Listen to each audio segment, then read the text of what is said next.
경수가, 우리 오늘 밤 바꿔서 해볼까? 미영아, 너 지금 무슨 소리를 하는 거야? 같은 사람이랑 30년이야. 솔직히 궁금하지 않아? 다른 사람이면 어떨까? 딱 하룻밤만. 딱 하룻밤만. 미영의 목소리가 놀라울 정도로 차분했어요. 마치 오래전부터 이 말을 준비해온 사람처럼요. 심장이 멈추는 것 같았습니다. 그런데 더 무서웠던 건 제 안에서 안 되라는 말이 바로 나오지 않았다는 거예요. 그날 밤 저는 친구 남편의 품에 안겨 있었습니다. 결혼한 지 33년 된 남편은 바로 옆방에 있었어요. 제 40년 지기 친구와 함께요. 57살에 이런 밤이 올 줄은 정말 몰랐습니다. 이 이야기는 일주일 전부터 시작됩니다. 사연 시작 전 구독, 좋아요 한 번씩 눌러주세요. 가을 아침이었어요. 서울 아파트 거실에 햇살이 비스듬히 들어오고 있었는데 그 빛과는 달리 집안 공기는 서늘하기만 했습니다. 저는 혼자 아침을 차리고 있었어요. 된장찌개를 끓이고 시금치 나물을 무치고 계란말이를 돌돌 말았는데 두 사람 분량의 밥상을 혼자 차리는 게 벌써 몇 년째인지 기억도 나지 않더라고요. 여보, 밥 먹어. 서재 쪽을 향해 목소리를 높였습니다. 돌아오는 건 짧은 한마디뿐이었어요. 응. 그게 전부였습니다. 남편 이정태, 올해 60. 은행에서 35년을 일하다 2년 전에 퇴직한 사람이에요. 퇴직 전에도 과묵한 편이었는데 퇴직 이후로는 아예 말문을 닫아버린 것 같았습니다. 5분쯤 지나서야 남편이 서재에서 나왔어요. 식탁에 마주 앉았지만 눈은 마주치지 않더라고요. 핸드폰만 들여다보면서 밥을 떠먹었습니다. 제가 아침마다 정성 들여 만드는 계란말이에는 젓가락이 한 번도 닿지 않았어요. 여보, 오늘 뭐 할 거야? 없어. 아침 식사 시간 15분, 오간말 4마디. 이게 우리 부부의 하루였습니다. 남편이 다시 서재로 들어간 뒤 저는 설거지를 하면서 창밖을 바라봤어요. 아파트 단지 사이로 은행나무가 노랗게 물들어가고 있었는데 그 예쁜 풍경을 함께 볼 사람이 이 집에는 없었습니다. 간호사로 30년 가까이 일하다 3년 전 퇴직하고 나니 갈 곳도 없더라고요. 마트에 가서 장을 보고 공원을 한 바퀴 걷고 다시 집에 돌아오는 것. 그게 제 하루의 전부였어요. 거울 앞을 지나다 잠깐 멈춰 섰습니다. 간호사 시절에는 하루에 10,000보 넘게 걸었고 덕분에 나이에 비해 몸매가 잘 유지된 편이에요. 동창 모임에 나가면 경숙이 넌 어떻게 그 라인을 유지하니라는 소리를 꼭 한 번씩 들었습니다. 그런데 정작 매일 곁에 있는 사람은 제 얼굴조차 쳐다보지 않더라고요. 거울 속에 저와 눈이 마주쳤는데 그 눈이 참 쓸쓸해 보였습니다. 언제부턴가 남편은 서재에서 자기 시작했어요. 처음에는 잠이 안 와서 좀 이따 들어갈게라고 했는데 그 말이 매일이 되고 매주가 되더니 어느 순간 아예 안방에 들어오지 않게 됐습니다. 침대 한쪽이 차가워진 게 벌써 1년이 넘었어요. 오후에 딸한테서 전화가 왔습니다. 어머니, 요즘 아버지랑 잘 지내시죠? 1초쯤 망설였어요. 그런데 입이 열리는 순간 전혀 다른 말이 나오더라고요. 응, 잘 지내. 전화를 끊고 나서 한참을 소파에 앉아 있었습니다. 잘 지낸다고 했어요. 같은 집에 살면서 열흘째 눈도 마주치지 않는데 잘 지낸다고요. 그때 처음 느꼈습니다. 이 결혼이 껍데기만 남았다는 걸 저 스스로도 인정하기 시작했다는 걸요. 저녁을 차려놓고 서재 문을 노크했습니다. 대답이 없었어요. 문을 살짝 열었더니 남편이 컵라면을 먹고 있더라고요. 식탁에 제가 차린 밥상이 그대로 있는데 이 사람은 서재에서 컵라면을 먹고 있는 거예요. 화가 치밀었습니다. 슬픔이 아니라 분노였어요. 아침에 시금치 나물을 무치면서 남편이 좋아하는 거니까라고 생각했던 제가 바보 같았습니다. 하지만 화를 낼 수도 없었어요. 화를 내려면 상대가 반응을 해줘야 하는데 이 사람에게는 화를 내도 돌아오는 게 응 한 글자일 게 뻔했으니까요. 서재 문을 닫고 돌아서는데 발밑에 컵라면 영수증이 떨어져 있었습니다. 편의점 영수증이었어요. 컵라면 2개, 삼각김밥 하나. 오늘만 이런 게 아니라 매일 사오고 있었던 거예요. 제가 차린 밥을 매일 남기면서 편의점에서 끼니를 때우는 남편이 이해가 되지 않았습니다. 밥이 맛없는 건지, 마주 앉는 게 싫은 건지, 물어보고 싶었지만 물어봤자 그냥이라는 대답만 돌아올 게 뻔했어요. 밤 11시 침대에 혼자 누워 천장을 올려다봤어요. 아파트 바깥 불빛이 지나갈 때마다 천장 위로 그림자가 흘러갔는데 세월도 저렇게 소리 없이 흘러갔구나 싶더라고요. 한 지붕 아래 살면서 이렇게 외로울 수 있다는 걸 젊을 때는 상상도 못했습니다. 이 집에서 저는 점점 투명해지고 있었어요. 아침을 차려도 말을 걸어도 돌아오는 건 은과 업서뿐이었습니다. 사라져도 아무도 모를 것 같았어요. 그때 핸드폰이 울렸습니다. 미영이었어요. 경수가 우리 제주도 갈래? 승철이가 펜션 잡았거든. 우리 넷이서 가자. 40년 지기 친구의 밝은 목소리가 어두운 방 안을 가르고 들어왔는데 그 한마디가 그렇게 반가울 수가 없었습니다. 그래, 가자. 너무 빨리 대답한 건지도 몰라요. 하지만 그 순간만큼은 이 텅 빈 집에서 벗어날 수 있다는 것만으로도 숨이 트이는 것 같았습니다. 미영의 전화를 끊고 나니 까만 천장이 조금 밝아 보이는 것 같았습니다. 여행 가기 전에 넷이서 저녁 모임이 잡혀 있었는데 그때까지만 해도 몰랐습니다. 그 여행이 제 인생에서 가장 긴 밤을 만들어줄 거라는 걸요. 토요일 저녁 서울의 한정식집이었습니다. 네 사람이 모이는 건 한 달에 한 번쯤 있는 일이에요. 남편 정태와 저, 그리고 미영 부부. 미영은 저와 동갑, 올해 57인 고등학교 동창 40년 지기이고 미영의 남편 오승철 씨는 61, 퇴직한 건축사예요. 이렇게 부부 동반 모임을 시작한 게 벌써 25년째였습니다. 미영이 가장 먼저 도착해서 손을 흔들고 있었어요. 언제나 그렇듯 목소리부터 밝더라고요. 경수가 여기.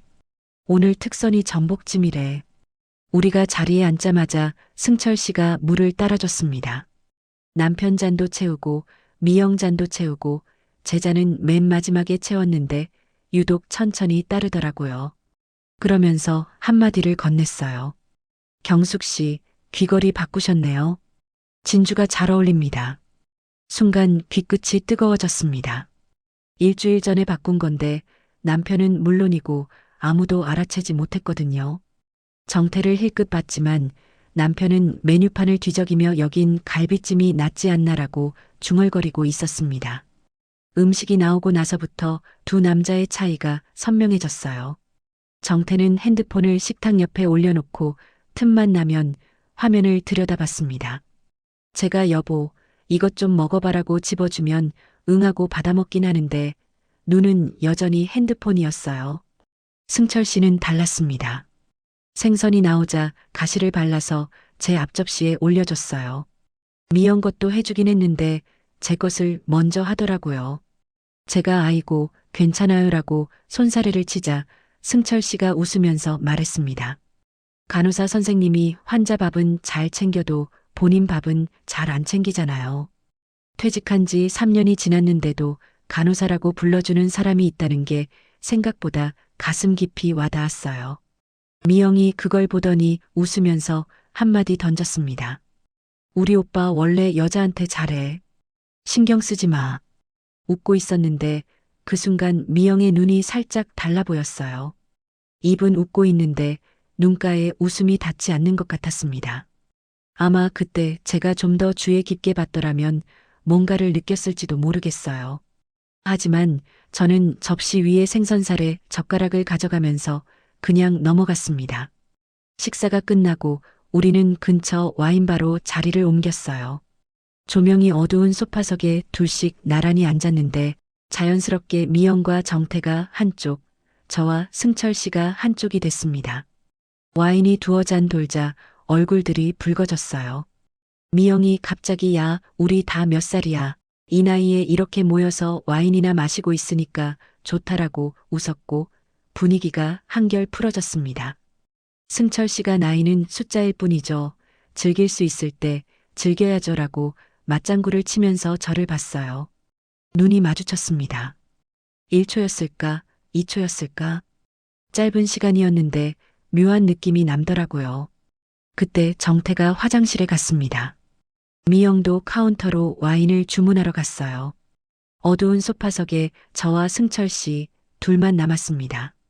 승철 씨가 갑자기 손을 뻗었어요. 제 어깨 쪽이었는데 놀라서 몸이 살짝 굳었습니다. 머리카락이 하나 붙어 있어요. 제 어깨에 걸린 머리카락 한 올을 떼어주면서 그 손끝이 목과 어깨 사이를 스쳤습니다. 순간 등줄기를 타고 전류 같은 게 흘러갔어요. 승철 씨의 손이 제 어깨에 잠깐 머물렀을 때 뿌리쳐야 한다는 걸 알면서도 움직일 수가 없었어요. 그 손길이 어깨를 타고 스며드는 게 느껴졌습니다. 내가 왜 이러지? 이 사람은 친구 남편인데. 머릿속에서 경고음이 울리고 있었지만 몸이 따라주지 않았어요. 그때 미영이 와인 2잔을 들고 돌아왔고 저는 화들짝 놀라며 자세를 고쳐 앉았습니다. 얼굴이 달아올랐지만 어두운 조명이 그나마 다행이었어요. 와인이 한 잔 더 돌았을 때 미영이 불쑥 물었습니다. 야, 우리 요즘 부부 사이가 다 그렇잖아. 경숙이네는 어때? 갑작스러운 질문이었어요. 정태가 잔을 내려놓으며 뭔 소리야 갑자기라고 했지만 미영은 개의치 않고 계속 말했습니다. 나는 솔직히 시들시들해. 나이가 나이인데 뭐. 승철 씨가 멋쩍게 웃으며 와인을 홀짝였어요. 미영이 저를 쳐다봤습니다. 경숙이네는? 뭐 비슷하지. 짧게 넘겼습니다. 자세한 얘기는 하고 싶지 않았어요. 정태가 옆에 있는데 속사정을 늘어놓을 수는 없었습니다. 미영이 다 똑같구나 하며 웃어넘겼고 화제가 다른 쪽으로 넘어갔어요. 자정이 가까워져서 모임이 끝났습니다. 주차장까지 걸어가는 동안 승철 씨가 미영의 어깨를 감싸며 먼저 걸어갔고 저는 한 발 뒤에서 정태와 나란히 걸었어요. 오늘 재밌었어? 정태에게 물었더니 뭐 그냥 그랬지라고 대답하더라고요. 그 한마디가 참 허전했습니다.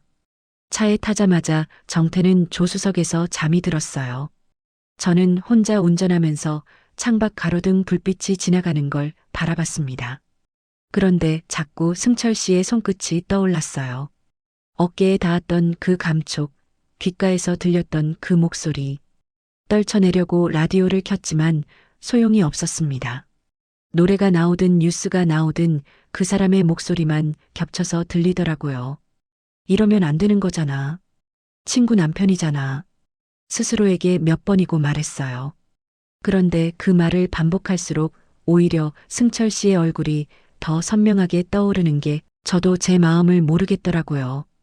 일주일쯤 뒤 우리 넷은 제주도행 비행기를 탔습니다. 그때까지만 해도 그 여행이 모든 걸 바꿔놓을 거라곤 생각도 못했어요. 제주공항에 내리자마자 바람이 달랐습니다. 서울에서 맞던 공기와는 완전히 다른 짭조름하면서도 싱그러운 바람이 얼굴을 감싸더라고요. 그 바람만으로도 가슴속에 눌려있던 것들이 조금씩 풀리는 기분이었어요. 승철 씨가 렌터카를 몰았습니다. 조수석에는 미영이가, 뒷좌석에는 저와 정태가 탔어요.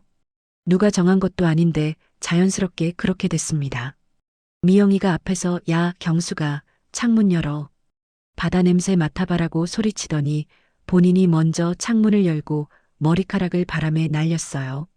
40년을 알아온 친구인데도 이렇게 환하게 웃는 모습은 오랜만이었습니다. 차가 해안도로로 접어들자 왼쪽으로 바다가 펼쳐졌어요. 햇빛이 수면 위에서 잘게 부서지고 있었는데 승철 씨가 운전하면서 한마디를 건넸습니다. 저 바다 좀 보세요. 오늘 날씨가 우리를 환영하나 봐요. 백미러로 뒷좌석을 힐끗 봤더니 정태는 이미 눈을 감고 있었어요.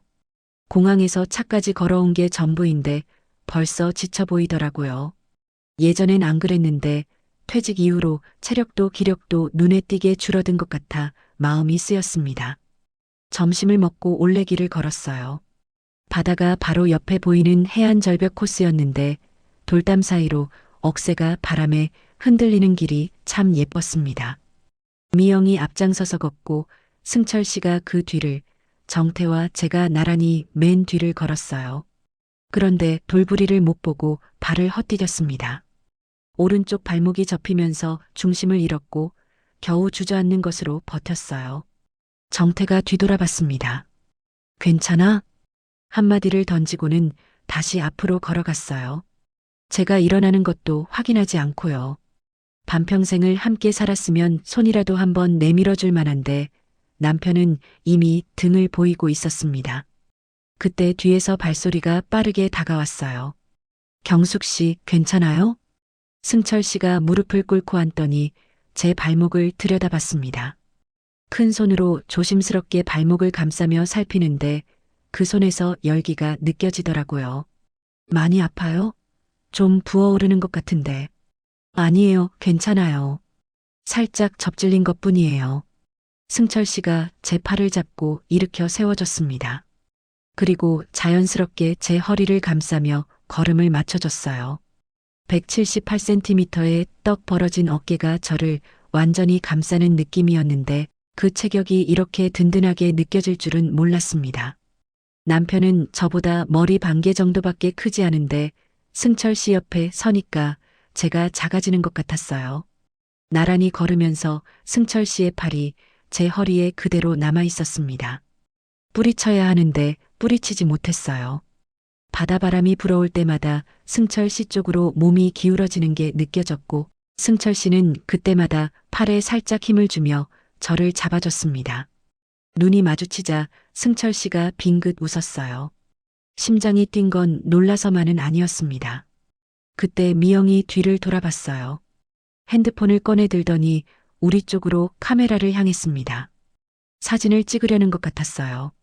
그런데 화면을 보더니 손이 멈추더라고요. 1초, 2초, 그리고 조용히 핸드폰을 내렸습니다. 저는 발목에 정신이 팔려 그걸 보지 못했어요. 나중에서야 그 순간을 떠올렸습니다. 미영이 왜 사진을 찍다 말았는지 그때는 몰랐어요. 펜션에 도착한 건 오후 4시쯤이었습니다. 바다가 바로 내려다 보이는 독채였는데 방 2개에 넓은 테라스가 딸려 있었어요. 짐을 풀고 나서 각자 잠깐 쉬기로 했습니다. 테라스로 나가려고 유리문을 열었는데 정태가 이미 거기 있었어요. 난간에 기대어 바다를 바라보고 있었습니다. 뒷모습이 유난히 작아 보였어요. 어깨가 처져 있고 고개가 약간 숙여져 있었는데 은행에서 지점장까지 한 사람의 등이라고는 믿기 어려울 만큼 쓸쓸한 실루엣이었습니다. 여보, 뭐해? 정태가 돌아보지도 않고 대답했어요. 아무것도. 그 2글자에 뭔가가 담겨 있다는 걸 느꼈어야 했습니다. 아무것도 아닌 사람이 저런 등을 하고 서 있을 리가 없으니까요. 그런데 그때 뒤에서 승철 씨 목소리가 들렸어요. 경숙 씨, 발목 괜찮아요? 얼음 가져왔어요. 저는 남편의 뒷모습에서 눈을 떼고 돌아섰습니다. 그때 그 뒷모습을 좀 더 오래 봤더라면 뭔가 달라졌을까요? 하지만 저는 돌아섰어요. 저녁은 테라스에서 바베큐를 했습니다. 승철 씨가 숯불을 피우고 고기를 구웠는데 첫 번째 접시를 제 앞에 놓더라고요. 간호사 선생님 먼저. 미영이가 야, 내 남편인데 나 먼저 아니야?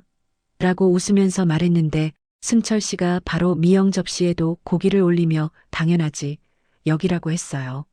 자연스러운 대화였는데 첫 번째 접시가 제 앞에 왔다는 사실이 자꾸 마음에 남았습니다. 정태는 묵묵히 소주만 따라 마시고 있었어요. 술이 세순배쯤 돌았을 때였습니다. 바다에서 불어오는 바람이 촛불을 흔들었고 하늘에는 별이 쏟아지고 있었어요. 좁은 벤치에 승철 씨와 나란히 앉아 있었는데 승철 씨가 와인을 따라주면서 손이 제 손등에 스쳤습니다. 그리고 벤치 아래에서 승철 씨의 무릎이 제 무릎에 닿았어요. 뜨거웠습니다. 한참을 그대로 있었는데 저도 피하지 않았고 승철 씨도 떼지 않았어요. 테이블 위에서는 아무도 모르는 일이 테이블 아래에서 벌어지고 있었습니다. 승철 씨가 저를 보며 말했어요. 오늘 밤 별이 예쁘네요. 그때 미영이가 거기 둘이 뭐야, 분위기 타는 거야? 라고 웃었고 저는 화들짝 놀라며 와인잔을 들었어요. 무슨 소리야, 별이 예쁘다잖아. 웃어 넘겼지만 귀 안쪽까지 열이 올라와 있었습니다. 무릎에 남은 감촉이 밤바람 속에서도 사라지지 않았어요. 밤이 깊어갔습니다. 그리고 미영이 입을 열었어요. 제가 평생 잊지 못할 그 한마디를요. 우리 진짜 솔직하게 얘기해보자. 가식 없이 미영이 와인잔을 내려놓으며 말했습니다. 별빛 아래서 미영의 눈이 평소와 다르게 반짝이고 있었는데 술 기운 때문인지 뭔가를 결심한 사람의 눈빛인지 분간이 안 됐어요. 나 솔직히 승철이한테 여자로 느껴진 적 언제였는지 기억도 안 나. 옆에 누워 있어도 같이 사는 룸메이트 같아. 승철 씨가 멋쩍게 웃었습니다. 미영이 저를 똑바로 쳐다보며 물었어요. 경숙이네는 저번에 비슷하다고만 했잖아. 진짜는 어때? 와인이 벌써 한 병 넘게 비어 있었습니다. 제주 밤바람이 볼을 스칠 때마다 취기가 더 깊어지는 것 같았어요. 서울 와인바에서는 차마 말하지 못했던 것들이 이 바다 앞에서는 입 밖으로 나오더라고요. 우리는 룸메이트도 아니야. 그냥 같은 주소에 사는 사람이지. 손잡은 게 언제인지 기억도 안 나고 같은 침대에서 잔 것도 1년이 넘었어. 정태가 고개를 숙였습니다. 소주잔만 만지작거리면서 아무 말도 하지 않았어요. 승철 씨도 조용해졌습니다. 미영이 한숨을 내쉬며 말했어요. 30년 넘게 살면서 남은 건 습관밖에 없는 거야. 사랑은 진작에 증발하고 정이라는 것도 뭔지 모르겠고 네 사람 사이에 바다소리만 흘렀어요. 파도가 밀려왔다 빠지기를 반복하는 동안 누구도 입을 열지 않았습니다. 그 침묵이 한참 이어졌을 때 미영이 와인을 한 모금 크게 마시더니 입을 열었어요. 경수가 나 하나 제안해도 돼? 뭔데? 우리 오늘 밤 바꿔서 해볼까? 처음에는 무슨 말인지 몰랐습니다. 바꾸다니 뭘 바꾼다는 건지. 미영의 눈을 보고 나서야 그 의미를 알아챘어요. 머릿속이 하얘졌습니다. 미영아, 너 지금 무슨 소리를 하는 거야? 같은 사람이랑 30년이야. 솔직히 궁금하지 않아? 다른 사람이면 어떨까? 딱 하룻밤만. 미영의 목소리가 놀라울 정도로 차분했어요. 마치 오래전부터 이 말을 준비해온 사람처럼요. 승철 씨가 조용히 입을 열었습니다. 미영이가 먼저 말했는데 나도 생각해봤어. 우리 나이에 이런 기회가 또 오겠어. 정태를 봤어요. 남편은 고개를 숙인 채 소주잔만 돌리고 있었습니다. 미영이 룰을 말하기 시작했어요. 하룻밤만이야. 감정 개입은 없고 비밀은 서로 지키고 내일 아침부터는 원래대로. 알겠지? 그러면서 덧붙이더라고요. 나 이런 거 좀 찾아봤거든. 웃으면서 가볍게 흘린 한마디였어요. 저는 술에 취해서 그 말을 그냥 지나쳤습니다. 미영이 찾아봤다는 게 무슨 뜻인지, 이게 정말 오늘 밤 갑자기 떠오른 생각인지, 그때는 따져볼 여유가 없었어요. 미영이 정태를 봤습니다. 정태 씨는? 정태가 아무 말을 하지 않았어요. 소주잔을 돌리고 있었습니다. 10초, 20초, 30초.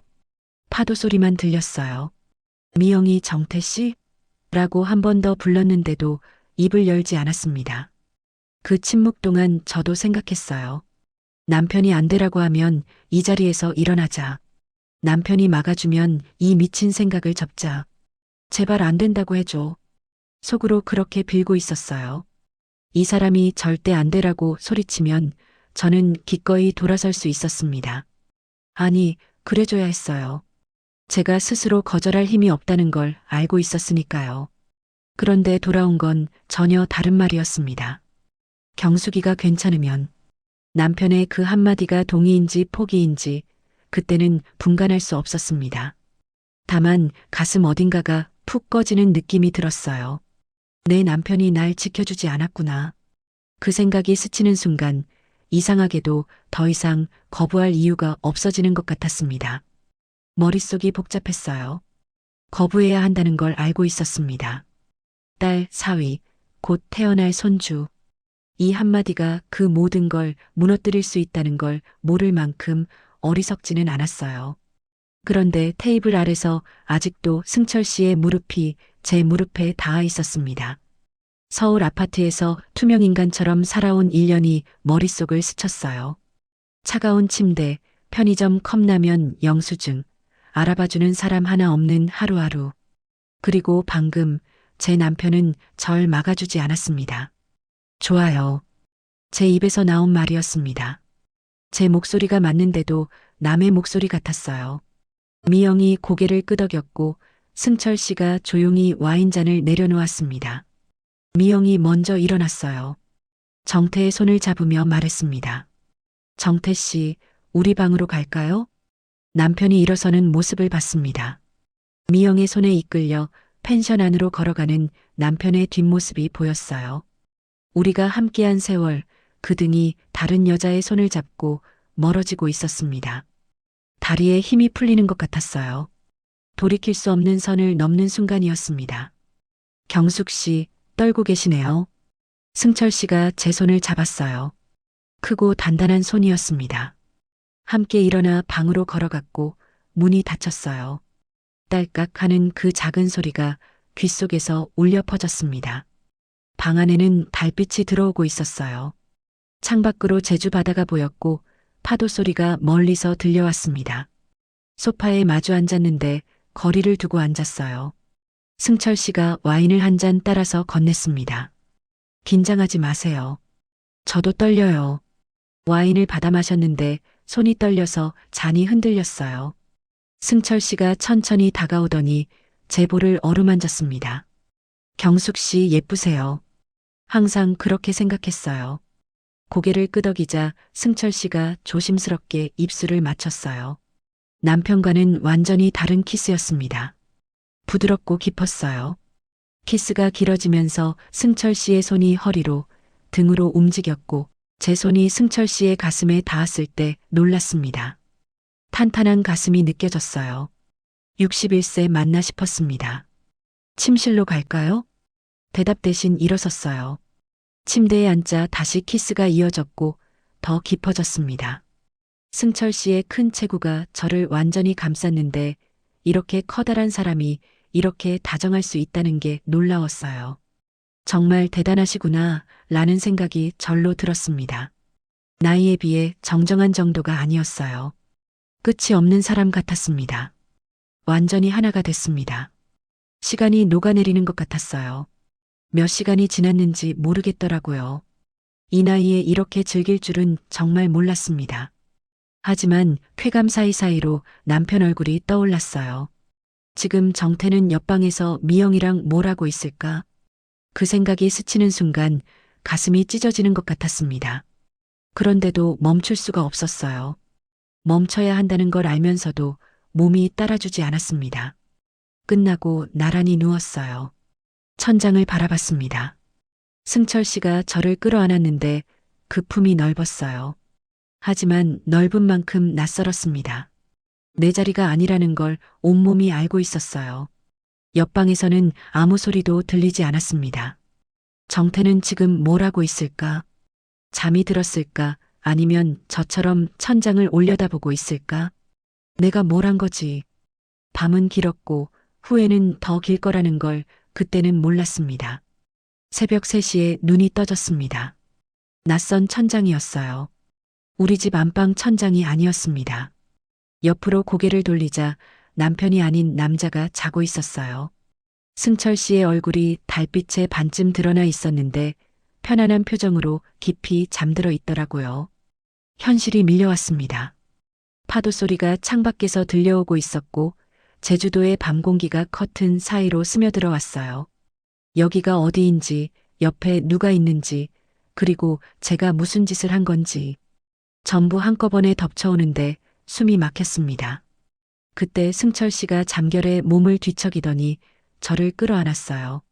커다란 팔이 제 허리를 감싸며 가까이 당겼는데 잠든 사람의 품치고는 참 다정했습니다. 익숙하지 않은 체온이 등을 타고 스며들어 왔어요.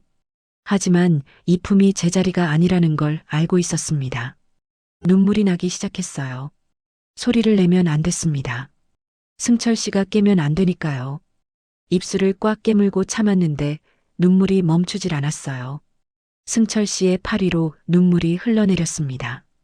다른 남자의 품에 안긴 채 우는 게 이렇게 비참한 일인 줄 몰랐어요. 이 사람이 아니라 정태여야 하는데 그 생각이 드는 순간 옆방이 떠올랐어요. 바로 벽 하나 너머에 남편이 있었습니다. 미영과 함께요. 지금 정태는 뭘 하고 있을까? 잠이 들었을까? 아니면 미영의 옆에 누워 있을까? 상상이 시작되자 머릿속이 하얘지더라고요. 제가 승철 씨와 함께한 것처럼 정태도 미영과 함께했을 거예요. 아니, 당연히 그랬겠죠. 그게 약속이었으니까. 자기도 해놓고 남편이 한 건 상상만으로도 미칠 것 같았습니다. 이게 질투라는 걸 알았어요.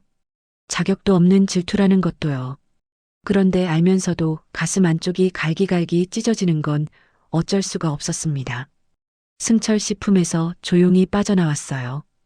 이불을 들추고 일어나 창가로 갔습니다. 커튼을 살짝 젖히자 달빛이 쏟아져 들어왔어요. 바다 위로 달이 걸려 있었는데 그 풍경이 갑자기 다른 기억을 불러왔습니다. 반평생 전이었어요. 결혼하고 처음으로 제주도에 왔던 날이 떠올랐습니다. 신혼여행이었어요.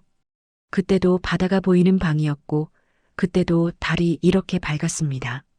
정태가 어색하게 웃으면서 경수가 나 좀 떨려라고 했던 게 생생했어요. 점디점던 우리는 서로의 손을 꼭 잡고 창밖 바다를 함께 바라봤습니다. 그때 정태의 손도 이렇게 떨리고 있었는데 그 떨림이 설렘이었다는 걸 저는 알고 있었어요. 같은 제주도에서 같은 달빛 아래서 지금 저는 다른 남자의 침대에서 일어나 서 있었습니다. 신혼여행 때 잡았던 정태의 손이 오늘 밤 승철 씨의 손으로 바뀌어 버린 것 같았어요. 30년이 넘는 세월이 이 한 번의 밤으로 산산조각이 나는 기분이었습니다.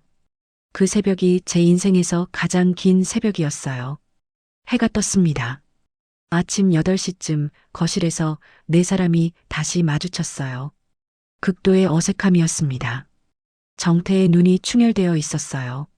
잠을 못 잔 게 분명했습니다. 제 눈도 부어 있었을 거예요. 승철 씨는 평소처럼 행동하려고 했지만 목소리가 어딘가 어색했어요. 미영이 커피를 내리고 있었습니다. 잘 잤어? 하며 잔을 건네는데 잔을 드는 손이 미세하게 떨리고 있었어요. 입꼬리는 올라가 있었지만 손끝은 정직하더라고요. 저는 그걸 자세히 볼 여유가 없었습니다. 제 손도 떨리고 있었으니까요. 커피 한 잔을 마시는 동안 아무도 말이 없었어요. 파도 소리만 창문 너머로 들려왔습니다. 어젯밤까지만 해도 그 소리가 아름다웠는데 아침이 되니 그냥 시끄럽기만 했어요. 승철 씨와 미영이 테라스로 나간 사이 저와 정태만 거실에 남았습니다. 남편이 먼저 입을 열었어요. 어땠어? 그 한마디를 듣는 순간 가슴에 못이 박히는 것 같았어요. 묻지 말았으면 좋겠다는 생각과 물어봐줘서 다행이라는 생각이 동시에 들었습니다. 이상했어. 당신 생각만 났어. 거짓말이 아니었어요. 승철 씨의 품에서도 그 긴 밤 내내 떠오른 건 정태의 얼굴이었습니다. 정태가 아무 말 없이 창밖만 바라봤어요. 어제 테라스에서 바다를 보던 그 뒷모습과 똑같았습니다. 어깨가 처지고 고개가 숙여져 있었어요. 여보, 우리 왜 이런 짓을 한 거야? 정태가 돌아봤습니다. 눈이 빨갛게 충혈되어 있었어요. 입술을 꾹 다물고 있다가 겨우 한마디를 꺼냈습니다. 모르겠어. 그 목소리가 갈라지는 걸 들었어요. 남편이 우는 걸 본 건 시아버지 돌아가셨을 때가 마지막이었는데 그 무뚝뚝한 사람의 눈에서 눈물이 흘러내리고 있었습니다. 저도 참을 수가 없었어요. 둘 다 울었습니다. 서로를 안았어요. 1년 넘게 손도 잡지 않았던 두 사람이 제주도 펜션 거실에서 서로를 부둥켜 안고 울었습니다. 정태의 등이 떨리고 있었어요. 제 등도 떨리고 있었고요. 미안하다는 말도 용서해달라는 말도 아무것도 입 밖으로 나오지 않았어요. 그저 서로를 아는 채 소리 없이 울기만 했습니다. 우리 오늘 먼저 가자. 제가 먼저 말했어요. 정태가 눈물을 닦으며 고개를 끄덕였습니다. 승철 씨 부부에게는 제가 몸이 안 좋아서 먼저 들어간다고 했어요. 미영이 괜찮아? 병원 가볼까? 라고 물었는데 눈을 마주칠 수가 없었습니다. 아니야, 좀 쉬면 될 거야 라고 대답하고 짐을 쌌어요. 공항으로 가는 차 안은 무덤처럼 조용했습니다. 정태가 운전을 했고 저는 조수석에 앉아 창밖만 바라봤어요. 올 때는 그렇게 아름다웠던 해안도로가 돌아갈 때는 하나도 눈에 들어오지 않았습니다. 비행기가 이륙했어요. 창밖으로 제주도가 작아지고 있었습니다.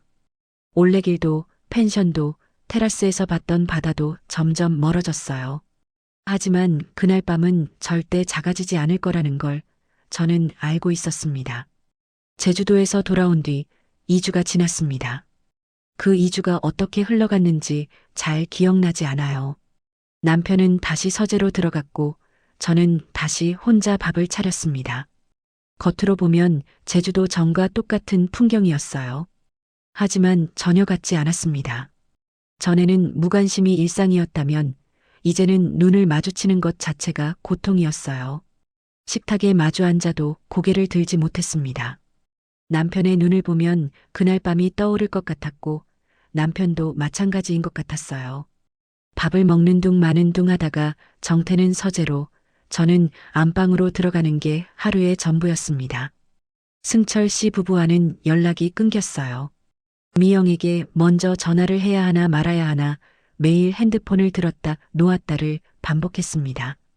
40년을 함께한 친구인데 전화 한 통이 이렇게 무거울 수가 없더라고요. 밤마다 잠이 오지 않았어요. 안방 불을 끄고 이불을 뒤집었으면 그날 밤이 파노라마처럼 펼쳐졌습니다. 승철 씨의 손길, 남편의 충혈된 눈, 거실에서 부둥켜 안고 울었던 그 아침. 전부 제가 만든 일이었어요. 아무도 강요하지 않았는데 제 입으로 좋아요라고 했으니까요. 밥맛이 없었습니다. 된장찌개를 끓여도 간을 보는 게 귀찮아서 물만 부었고 그마저도 절반은 남겨서 버렸어요. 거울 앞을 지나칠 때마다 얼굴이 수척해지는 게 보였는데 신경 쓸 여력이 없었습니다. 2주째 되던 날 오후 핸드폰이 울렸어요. 미영이었습니다. 경수가 우리 만나자. 무슨 말을 들을지 무서웠어요. 그런데 피할 수는 없다는 걸 알았습니다. 그래. 어디서? 미영이 말한 곳은 우리가 자주 가던 카페가 아니었어요. 한 번도 가본 적 없는 동네의 조용한 카페였습니다. 사람 눈에 띄고 싶지 않다는 뜻이겠구나 싶었어요. 카페에 먼저 도착해서 기다리고 있었습니다. 문이 열리고 미영이 들어왔는데 2주 만에 보는 친구의 얼굴이 달라져 있었어요. 화장기 없는 얼굴에 다크서클이 짙었고 늘 팽팽하던 볼이 꺼져 있었습니다. 나만 힘들었던 게 아니구나 싶었어요. 미영이 맞은편에 앉았습니다. 커피를 시키고 나서 한동안 아무 말이 없었어요. 창밖으로 은행나무 잎이 떨어지는 게 보였는데 둘 다 그 낙엽만 바라보고 있었습니다. 먼저 입을 연 건 미영이었어요. 경수가. 응. 사실 나 할 말이 있어. 미영이 커피잔을 감싸쥐었어요. 손가락 마디가 하얘질 정도로 꽉 쥐고 있었습니다. 심호흡을 한 번 하더니 저를 똑바로 쳐다봤어요. 승철이가 너 좋아하는 거 알고 있었어. 오래전부터. 귀를 의심했습니다. 미영의 입에서 나온 말이 맞는 건지 다시 한번 쳐다봤어요. 미영은 눈을 피하지 않았습니다. 카톡에서 너 사진 저장해둔 것도 봤어. 모임 때마다 찍은 사진 중에 너가 나온 것만 따로 저장해 놓더라고. 처음 발견한 게 10년 전이야. 숨이 멎는 것 같았어요. 승철 씨가 저를 좋아했다고요. 10년 동안이나요. 저는 그냥 모임에서 만나는 친구 남편일 뿐이라고 생각했는데 그 다정함이 전부 그런 마음에서 나온 거였다는 건가요? 나는 그냥 호기심인 줄 알았는데 승철 씨가 나를 응. 오빠가 너한테 어떻게 하는지 넌 몰라. 다른 여자한테는 안 그래. 너한테만 그래. 미영의 목소리가 차분했지만 그 안에 10년치 감정이 눌려 있는 게 느껴졌어요. 그래서 제주도에서 그 제안을 한 거야? 미영이 고개를 끄덕였습니다. 몰래 바람 피우게 두느니 차라리 내 눈앞에서 한 번 하고 끝내자고 생각한 거야. 룰을 미리 정한 것도 나야. 하룻밤만 감정 없이 끝. 그러면 오빠도 정리되고 너가 넘어갈 일도 없을 거라고 생각했어. 그때서야 퍼즐이 맞춰지기 시작했습니다. 올레길에서 미영이 사진을 찍다 멈춘 것. 승철 씨가 저를 부축하는 장면을 찍을 수가 없었던 거예요. 10년을 봐온 그 장면이 또 눈앞에서 벌어지는데 카메라를 들고 있을 수가 없었던 거죠. 그리고 테라스에서 룰을 말할 때 찾아봤다는 말. 전부 즉흥이 아니었습니다. 미영은 그날을 준비하고 있었던 거예요. 미영아. 근데 막상 하고 나니까 나도 미칠 것 같아. 미영의 눈에 눈물이 고였어요. 40년을 알아온 친구의 울먹이는 얼굴을 보니까 저도 가슴이 무너지는 것 같았습니다. 머리로는 됐다 싶었어. 한 번 하면 끝날 줄 알았거든. 그런데 마음은 안 되더라. 너가 남편이랑 방에서 나왔을 때 나 화장실에서 토했어. 아무도 모르게. 미영이 손등으로 눈가를 닦았어요. 커피잔 옆에 놓인 냅킨을 집어들었다가 그냥 놓더라고요. 손에 힘이 없어 보였습니다. 경수가 미워하진 않아. 내 잘못이 아닌 거 알아. 내가 꾸민 일이니까. 잠깐 말을 멈췄다가 다시 입을 열었어요. 근데 당분간은 못 보겠어. 얼굴을 보면 자꾸 그날 밤이 떠오르거든. 40년이었습니다. 고등학교 입학식에서 옆자리에 앉으면서 시작된 40년이 이 카페 테이블 위에서 갈라지고 있었어요. 미영이 일어서면서 마지막으로 한마디를 했습니다. 잘 지내. 미영이 카페 문을 열고 나갔어요. 유리문 너머로 미영의 뒷모습이 작아지는 걸 바라보면서 울었습니다. 커피는 한 모금도 마시지 못했어요. 집에 돌아왔을 때 정태가 거실에 앉아 있었습니다. 서재가 아니라 거실이었어요. 제주도 이후 처음이었습니다. 제 얼굴을 보더니 눈이 부었다는 걸 알아챈 것 같았어요. 미영이 만나고 왔어? 고개를 끄덕이고 미영이 한 말을 전했습니다. 승철 씨가 10년 전부터 저를 좋아했다는 것, 미영이 알고 있었다는 것, 스왑이 미영의 계획이었다는 것, 전부요. 정태는 아무 말 없이 듣고 있었어요. 다 말하고 나자 침묵이 흘렀습니다. 정태가 무릎 위에 놓인 자기 손을 내려다보고 있었어요. 오래 그러고 있다가 평소의 단답과는 전혀 다른 느린 목소리로 입을 열었습니다. 나도 할 말이 있어. 정태가 잠시 멈췄다가 다시 말을 이었어요. 지난달에 딸이 손주 돌잔치 한다고 했잖아. 축의금 넣으려고 통장을 열었는데 장고 보고 한참을 앉아 있었어. 처음 듣는 이야기였습니다. 정태가 통장 잔고를 보고 멍하니 앉아 있었다니요. 남편은 그런 이야기를 한 적이 한 번도 없었어요. 은행 다닐 때는 그래도 매달 들어오는 게 있으니까 내가 이 집을 지키고 있다는 느낌이라도 있었거든. 근데 퇴직하고 나니까 통장에서 나가기만 해. 당신이 차려준 밥 먹으면서 이것도 다 당신 퇴직금으로 사온 건데 싶으면 젓가락질이 안 돼. 그래서 밥을 안 먹었던 거예요. 제가 차린 밥상을 남기고 서재에서 컵라면을 먹었던 게 밥이 맛없어서가 아니었습니다. 제 돈으로 산 쌀이고 제 돈으로 산 반찬인데 그걸 먹는 자기 자신이 한심해서 젓가락을 들 수가 없었던 거예요. 정태가 고개를 들어 저를 봤습니다. 눈이 빨갛게 물들어 있었어요. 작년에 후배가 지점장 됐다는 소식 들었어. 내 밑에서 일하던 애야. 그날 서재에서 하루 종일 안 나온 거 기억나? 기억났어요.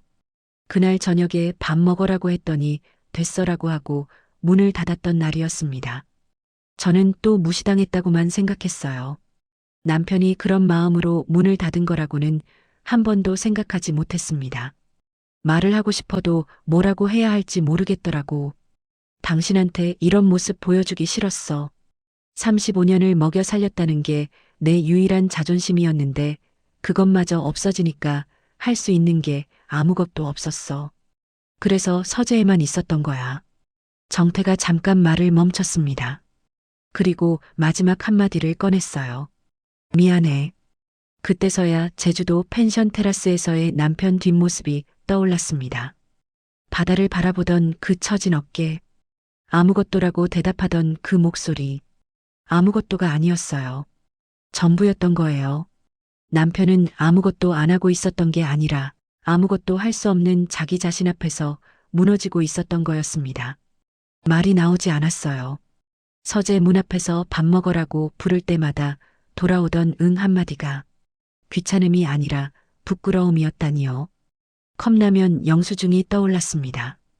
편의점에서 컵라면을 사면서 이 사람은 매번 무슨 생각을 했을까요?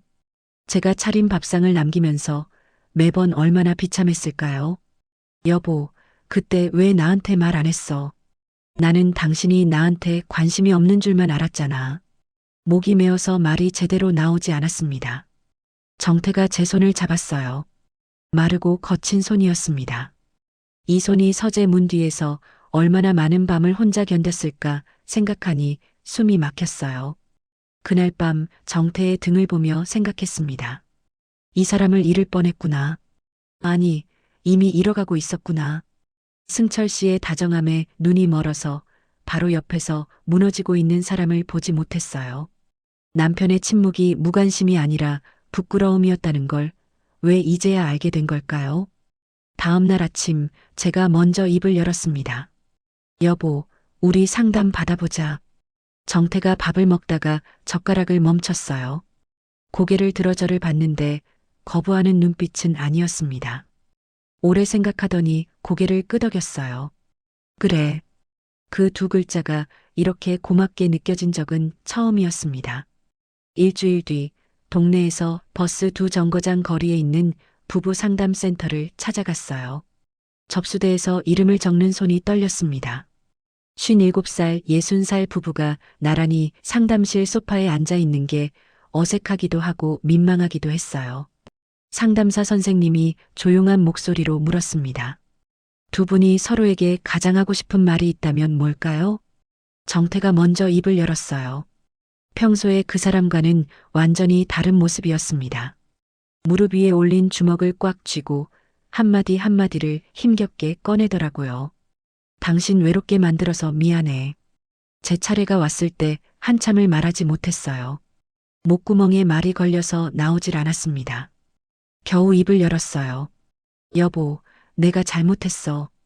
당신은 힘들어하고 있었는데 나는 그걸 관심 없음으로 받아들였어. 다른 데를 봤어. 정태가 고개를 숙였습니다. 상담사 선생님이 잠시 기다리다가 말했어요. 두 분 다 외로웠던 거예요. 같은 집에 살면서 같은 외로움을 안고 있었는데 서로 다른 방향을 보고 계셨던 거죠. 지금부터 같은 방향을 보시면 됩니다. 상담실을 나와 주차장까지 걸어가면서 정태가 물었어요. 오늘 저녁에 산책이나 할까? 고개를 끄덕였습니다. 그날 저녁 아파트 단지 뒤편 산책로를 걸었어요. 은행나무 잎이 노랗게 물든 길이었는데 나란히 걷기는 했지만 서로 할 말이 없었습니다. 5분쯤 걸었을까 정태가 돌아가자라고 했어요. 응. 10분도 채 안 되는 산책이었습니다. 현관에 들어서서 나란히 신발을 벗는데 둘 다 바닥만 보고 있었어요. 다시 시작한다는 게 이렇게 어색한 일인 줄 몰랐습니다. 할 말이 없어서가 아니라 어디서부터 다시 말을 걸어야 할지 모르는 거였어요. 다음 날도 산책을 나갔습니다. 이번에는 7분 정도 걸었어요. 그 다음 날은 10분. 매일 조금씩 시간이 늘어갔지만 대화는 여전히 거의 없었습니다. 나란히 걸으면서 가로등 불빛이 지나가는 걸 바라보는 것, 그게 전부였어요. 일주일쯤 됐을 때 정태가 갑자기 부엌에 섰습니다. 된장찌개 내가 끓여볼게. 놀라서 쳐다봤어요. 결혼 이래로 부엌에 제대로 선 적이 한 번도 없는 사람이었거든요. 냉장고에서 된장을 꺼내더니 한참을 들여다보고 있었습니다. 이거 얼마나 넣어? 숟가락으로 한 숟갈 반이면 돼. 두부는 언제 넣어? 물 끓고 나서. 30분 뒤 부엌에 연기가 자욱했어요. 찌개가 까맣게 눌어붙어 있었습니다.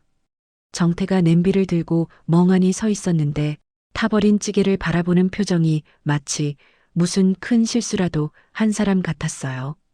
웃음이 나왔습니다. 제 입에서 웃음이 나올 줄은 몰랐어요. 정태가 어리둥절한 표정으로 저를 보더니 본인도 슬며시 웃었습니다. 연기 자욱한 부엌에서 마주보고 웃은 거예요. 제주도 이후 처음으로 같이 웃었습니다. 찌개를 태운 게 이렇게 고마울 줄은 몰랐어요. 다시 시작한다는 건 생각보다 훨씬 어려웠습니다. 매일 조금씩 서툴게 넘어지면서 하지만 넘어져도 같이 넘어지니까 괜찮았어요. 산책이 20분이 되고 30분이 됐습니다. 어느 날부터인가 길을 걸으면서 한두 마디씩 말을 하기 시작했어요. 대단한 대화가 아니었습니다. 오늘 날씨 춥다. 저 집 국화가 예쁘네. 그런 것들이었어요. 그런데 그 작은 말 한마디가 오랫동안 비어있던 공간을 조금씩 채워주는 것 같았습니다. 잘 되고 있다고 생각했어요. 조금씩 원래대로 돌아가고 있다고요. 그런데 한 달쯤 됐을 때 설거지를 하고 있는데 정태가 갑자기 물었습니다. 그 사람이 그렇게 좋았어? 접시를 놓칠 뻔했어요. 뒤돌아보니 정태가 식탁에 앉아 고개를 숙이고 있었습니다. 목소리가 평평했는데 그래서 더 무섭게 느껴졌어요. 아니야. 그런 게 아니야. 솔직히 말해. 나보다 나았어? 대답할 수가 없었어요. 아니라고 하면 거짓말이 되고 응이라고 하면 이 사람이 무너질 것 같았습니다. 싱크대 앞에 한참을 서 있다가 수도꼭지를 잠그고 식탁 맞은편에 앉았어요. 달랐어. 근데 그게 좋았던 게 아니야. 그냥 달라서 헷갈렸던 거야. 낯선 사람이 나를 알아봐 주니까 그게 관심인 줄 착각한 거야. 지금은 알아. 내 자리가 어딘지. 정태가 한참을 아무 말 하지 않았어요. 시계 초침 소리만 거실에 울렸습니다. 그러다가 겨우 고개를 끄덕이더라고요. 그날 산책은 10분 만에 끝났습니다. 30분까지 늘어났던 산책이 다시 10분으로 줄어든 거예요. 회복이라는 게 직선으로 가는 게 아니라 올라갔다 내려갔다를 반복하는 거라는 걸 그때 알았습니다. 며칠 뒤에 된장찌개가 또 탔어요. 정태가 냄비를 씻으면서 혼잣말을 하더라고요. 이것도 못하냐? 그 혼잣말이 찌개한테 한 말인지 자기한테 한 말인지 저는 알고 있었습니다. 옆에 가서 냄비를 같이 잡았어요. 같이 하자. 내가 불 조절하고 당신이 저어. 정태가 저를 쳐다봤습니다. 뭔가 말을 하려다가 입을 다물고 고개만 끄덕였어요. 그렇게 같이 끓인 세 번째 찌개가 처음으로 안 탔습니다. 간이 좀 짰지만 둘이 마주 앉아서 그 찌개를 먹었어요. 정태가 한 숟갈 뜨더니 멈칫하다가 말했습니다. 짜다. 응, 짜. 둘 다 웃었어요. 그 웃음이 억지가 아니었습니다. 산책이 다시 20분이 되고 25분이 됐어요. 어느 날 산책을 하고 있었는데 정태가 갑자기 걸음을 멈추었습니다. 왜? 대답 대신 정태가 제 손을 잡았어요. 걸음이 멈추었습니다. 잡힌 손을 내려다 봤어요. 마르고 거친 손이었습니다. 힘이 세지는 않았지만 꼭 쥐고 있었어요. 놓치면 안 된다는 것처럼요. 이 사람이 먼저 손을 잡은 적이 있었나 기억을 더듬어 봤는데 떠오르지가 않았습니다. 코끝이 시큰해졌어요. 그 주에 정태가 꽃을 사왔습니다. 편의점 앞 꽃집에서 산 것 같은 작은 꽃다발이었는데 셀로판 포장이 구겨져 있었어요. 당신한테 꽃 사주는 게 몇 년 만인지 모르겠다. 정태가 머쓱한 표정으로 내밀었습니다. 받아드는데 코끝이 또 시큰했어요. 꽃이 예뻐서가 아니라 이 사람이 편의점 앞에서 꽃을 고르고 있었을 모습이 떠올라서요. 어떤 색을 살지 한참 고민했을 남편의 얼굴이 눈에 보이는 것 같았습니다. 된장찌개도 점점 나아졌어요. 5번째 만에 간이 맞았고 두부 크기도 제법 고르게 썰더라고요. 아직 파를 너무 많이 넣긴 했지만 그 서투른 정성이 어떤 산의 진미보다 맛있었어요. 어느 날 저녁 산책을 마치고 돌아왔습니다. 거실에서 차를 마시고 있었는데 정태가 뭔가 말하려다 망설이는 게 보였어요. 찻잔을 내려놓았다 들었다를 몇 번 반복하더니 갑자기 저를 안았습니다. 서툴고 어색한 포옹이었어요. 팔 위치도 어색했고 힘 조절도 서툴렀는데 그래서 더 마음이 아팠습니다. 이 사람이 포옹하는 법도 잊어버릴 만큼 오래 혼자였구나 싶었어요. 여보, 미안해. 내가 이것밖에 못해서. 정태의 목소리가 갈라졌어요. 제가 정태를 더 꼭 안았습니다. 등을 감싸 안으니 예전보다 마른 게 느껴졌어요. 어깨가 좁아진 것 같았습니다. 넓지도 탄탄하지도 않았어요. 하지만 이 품이 제자리였습니다. 침실로 들어갔어요. 오래간만에 같은 이불 속에 나란히 누웠습니다. 서로를 느꼈어요. 서툴고 어설펐어요. 하지만 이게 내 자리라는 걸 온몸으로 알았습니다. 정태의 거친 손이 제 볼을 어루만졌어요. 예쁘다. 눈물이 터졌습니다. 이 사람 입에서 그 말을 들을 줄은 정말 몰랐어요. 기뻐서인지 서러워서인지도 모르겠더라고요. 왜 이제야 하는 건지 원망스럽기도 하고 이제라도 해줘서 고맙기도 했습니다. 그 밤 오래간만에 같은 침대에서 잠이 들었어요. 남편 품에서요. 아침에 눈을 떴을 때 옆에 정태가 있었습니다. 제주도에서 승철 씨 옆에서 눈을 떴던 그 새벽과는 완전히 달랐어요. 그때는 비참함이 먼저 왔는데 이번에는 미소가 먼저 나왔습니다. 거친 손이었지만 그 어떤 손보다 따뜻했습니다. 그날 이후 우리는 매일 조금씩 달라졌습니다. 하지만 모든 것이 돌아온 건 아니었어요. 잃어버린 것도 있었습니다. 6개월이 지났습니다. 봄이 왔어요. 아파트 단지 사이로 벚꽃이 피어 있었고 산책로 양옆으로 개나리가 노란 울타리를 만들고 있었습니다. 겨울 내내 앙상했던 은행나무에도 연두색 잎이 올라오기 시작했어요. 매일 저녁 남편과 손을 잡고 산책을 합니다. 30분에서 40분 정도 걷는데 요즘은 걸으면서 이런저런 이야기를 해요. 대단한 대화는 아닙니다. 오늘 마트에서 딸기가 싸더라. 옆동 할아버지 퇴원했대. 그런 것들이에요. 그런데 그 사소한 말들이 쌓이니까 하루가 달라지더라고요. 1년 전에는 응과 없어가 전부였던 사람과 같은 사람 만나 싶을 때가 있습니다. 정태의 된장찌개가 먹을 만해졌어요. 아직 두부를 너무 크게 썰긴 하지만 간은 제법 맞습니다.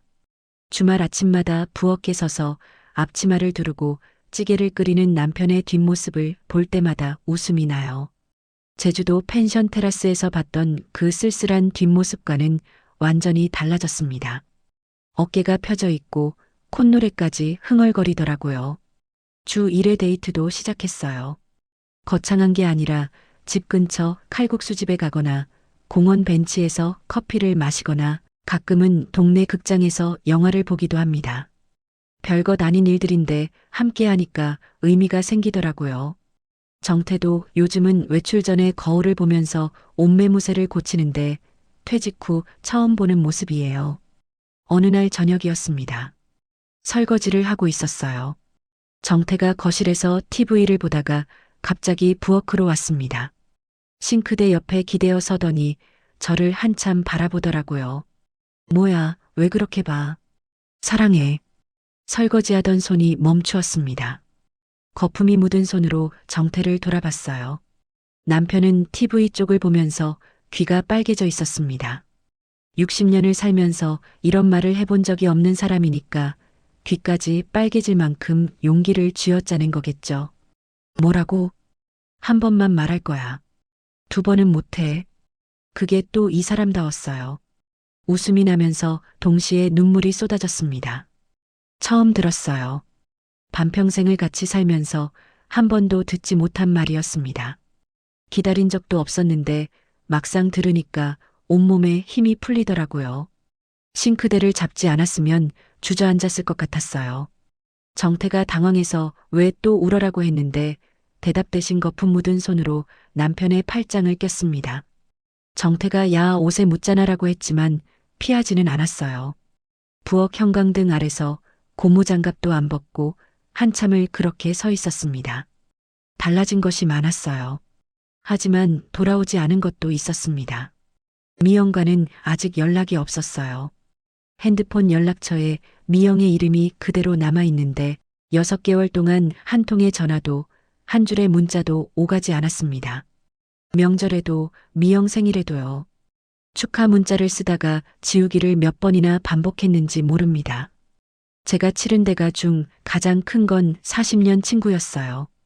고등학교 입학식에서 옆자리에 앉으면서 시작된 40년이 제주도의 그 하룻밤으로 멈춰버렸습니다.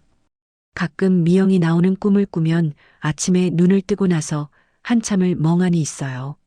어느 날 오후 동네 마트에 장을 보러 갔습니다. 정태가 된장찌개에 넣을 두부를 사오라고 했거든요. 요즘은 재료를 직접 지정해서 말하더라고요. 순두부 말고 부침두부로 사와. 그래야 안 부서져. 그 말투가 웃겼지만 한편으로는 대견했어요. 카트를 밀면서 과일 코너를 지나가고 있었는데 발이 멈추었습니다. 미영이 서 있었어요. 5미터쯤 앞에서 과일을 고르고 있었습니다. 6개월 만에 보는 친구의 옆모습에 숨이 막혔어요. 미영은 저를 못 본 채 과일을 카트에 담고 있었는데 그 과일이 샤인머스켓이었습니다. 미영은 제가 샤인머스켓을 좋아하는 걸 알고 있었어요. 40년 동안 생일 때마다 사다 준 사람이니까요. 물론 본인이 먹을 건지도 모릅니다. 그런데 그 초록빛 포도송이를 보는 순간 40년치 기억이 한꺼번에 밀려왔어요. 고등학교 때 도시락 반찬을 나눠 먹던 것, 서로의 결혼식에서 웃었던 것, 출산할 때 병원에 제일 먼저 달려와 준 것, 남편 때문에 속상할 때마다 전화기 너머로 그 인간이 또 라며 같이 화내주던 것. 미영이 고개를 들었습니다. 저와 눈이 마주쳤어요. 마트 안내 방송이 울리고 카트 바퀴 소리가 지나갔지만 아무것도 들리지 않았어요. 미영의 눈가가 빨개지는 게 보였습니다. 하지만 울지 않았어요. 대신 입꼬리를 살짝 올렸습니다. 용기를 냈어요. 한 발짝 다가갔습니다. 미영아. 미영이 저를 바라봤어요. 잠깐의 침묵이 흘렀습니다. 미영이 입을 열었어요. 뭐 사러 왔어? 일상적인 한마디였습니다. 6개월의 공백 뒤에 돌아온 첫마디가 안부도 사과도 원망도 아닌 마트에서 나눌 수 있는 가장 평범한 한마디였어요. 그런데 40년 친구만이 건넬 수 있는 말이기도 했습니다.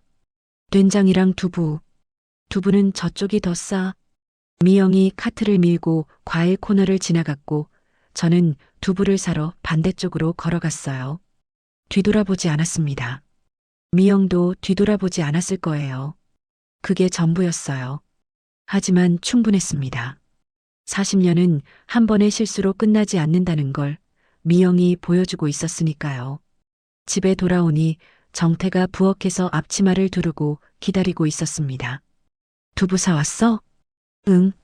저쪽 마트가 더 싸대. 누가 그래? 잠깐 멈칫했다가 대답했어요. 미영이. 정태가 저를 봤습니다. 아무 말하지 않았지만 고개를 작게 끄덕여 주었어요. 그걸로 충분했습니다. 저녁을 먹고 산책을 나갔어요. 해가 지고 있었습니다. 아파트 너머로 하늘이 주황빛에서 보랏빛으로 물들어가고 있었는데 그 노을이 참 예뻤어요. 정태가 제 손을 잡았습니다. 요즘은 남편이 먼저 손을 잡아요. 처음에는 어색하던 손잡기가 이제는 산책의 첫 번째 순서가 됐습니다. 저는 그 제주도의 밤으로 얻은 것보다 잃은 것이 훨씬 많습니다. 40년 친구에게 돌이킬 수 없는 상처를 남겼고 남편에게 평생 지울 수 없는 기억을 안겨줬어요. 제 아내도 평생 가져갈 흉터가 생겼습니다. 하지만 잃을 뻔했던 것 중 가장 소중한 건 지켰어요. 옆에 있던 그 사람의 서툰 포옹 하나, 거친 손의 온기, 부엌 형광등 아래서 귀 빨개지며 꺼낸 사랑의 한마디. 그게 제가 찾던 전부였습니다. 그리고 미영이요. 아직 모르겠어요. 하지만 두부는 저쪽이 더 싸라고 말해준 그 한마디가 저한테는 괜찮아와 같은 말이었습니다. 여러분 곁에도 있을 거예요. 말은 못하지만 당신을 지키고 있는 사람. 그 사람의 침묵이 무관심이 아닐 수 있습니다. 서재 문 뒤에서 편의점 앞에서 컵라면을 고르면서 통장 잔고를 보면서 말없이 스스로를 탓하고 있는 사람이 있을 수 있어요. 먼저 손을 잡아보세요. 그 사람도 기다리고 있을지 모릅니다. 노을이 지고 있었습니다. 남편의 손을 잡고 걸으며 생각했어요. 이 손이, 이 사람이 제 답이었습니다. 처음부터 끝까지. 지금의 이야기가 마음에 드셨다면 다른 영상도 시청해 주세요. 좋아요와 구독, 알람 설정은 무료입니다. 또 마음에 남는 장면이 있으셨다면 댓글로 나눠주세요. 선생님의 한마디가 다른 분께 깊은 울림이 될 수 있습니다.